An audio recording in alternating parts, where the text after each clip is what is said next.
बिस्मिल्लाहिर्रहमानिर्रहीम अस्सलाम वालेकुम। खुश रहें, आबाद रहें, जहाँ भी रहें हैप्पी रहें और हेल्दी रहें। तो मैं हूँ फ़ाइज़ा और वेलकम करती हूँ आपको चटपटे पकवान में। आज चटपटे पकवान में बनाऊँगी मैं दाल और ब्रेड की मदद से इतने यूनिक, टेस्टी और बजट में रहते हुए मज़ेदार से कबाब कि आपका दिल खुश हो जाएगा। ये कबाब चिकन और बीफ के कबाब को भी टक्कर देने वाले हैं। ये इतने मज़े के बनेंगे। तो रेसिपी को आप लोगों ने एंड तक देखना है क्योंकि इसमें कुछ ख़ास टिप्स एंड ट्रिक्स हैं जिससे आपके कबाब एकदम परफेक्ट बनेंगे।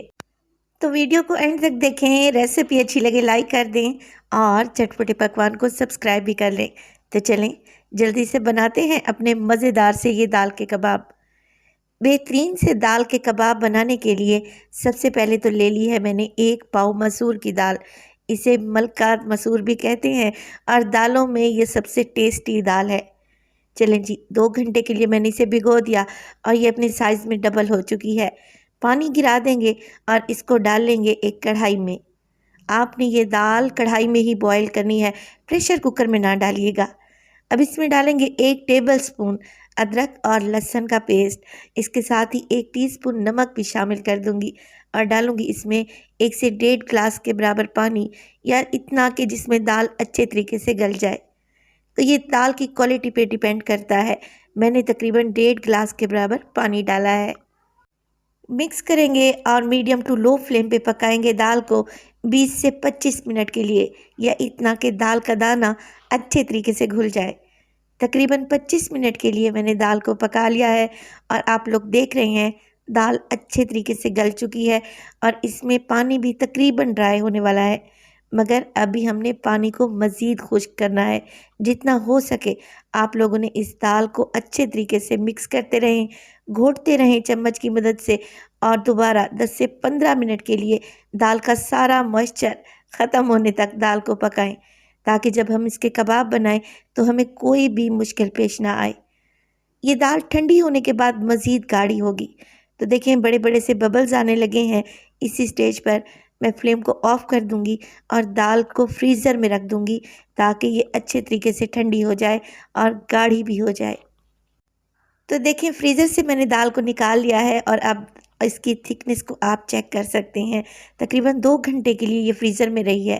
अब इसमें डालेंगे मसाले, जिसमें डालूंगी मैं ज़ीरा 1 टीस्पून, सुरख मिर्च का पाउडर 1 टीस्पून। इसके अलावा डालेंगे इसमें हल्दी 1/4 टीस्पून। 1/4 टीस्पून ही इसमें शामिल कर दूंगी मैं पिसा हुआ गरम मसाला। अब यह है मेरे पास धनिया पाउडर, तकरीबन हाफ़ टेबल स्पून शामिल कर दें। चाट मसाला भी इसमें डलेगा हाफ़ टेबल स्पून। नमक अभी हमने इसमें नहीं डाला क्योंकि नमक हमने दाल को बॉईल करते वक्त डाला था। यह है मेरे पास चिकन पाउडर, क्योंकि हम इस कबाब में किसी भी किस्म के गोश्त का इस्तेमाल नहीं कर रहे, तो चिकन पाउडर लाजमी डालिएगा, इससे टेस्ट बढ़ जाएगा।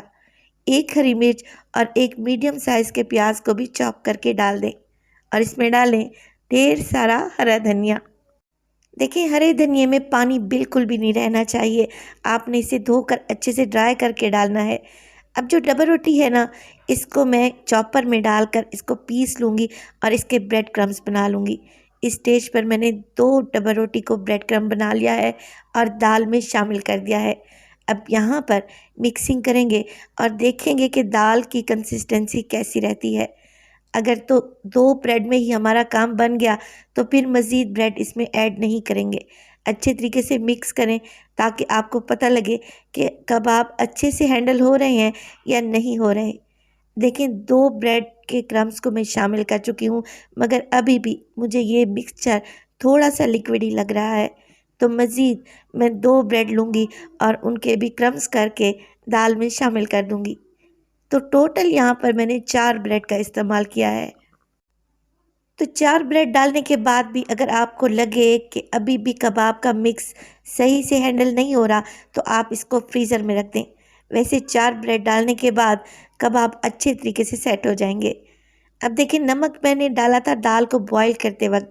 इस वक्त मुझे नमक कम लग रहा है तो मैं इसमें हाफ़ टी स्पून मज़ीद डाल रही हूँ और 1 लेमन जूस भी डालूँगी, जिससे ये कबाब मज़ीद चटपटे और चटकारेदार बनेंगे इंशाअल्लाह ताला।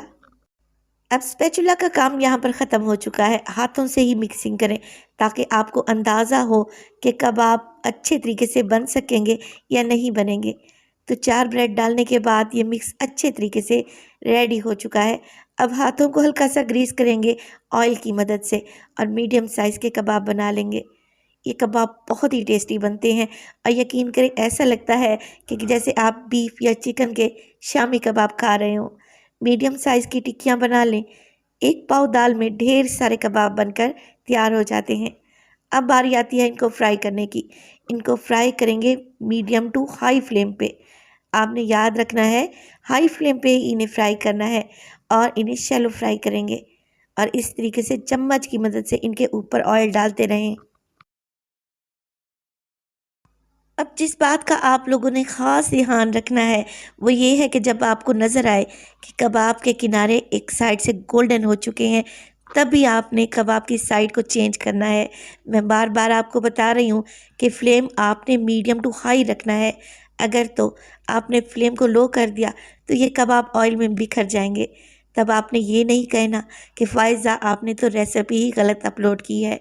मैं नहीं चाहती कि आपका मटेरियल ख़राब हो या आपकी मेहनत ज़ाया हो।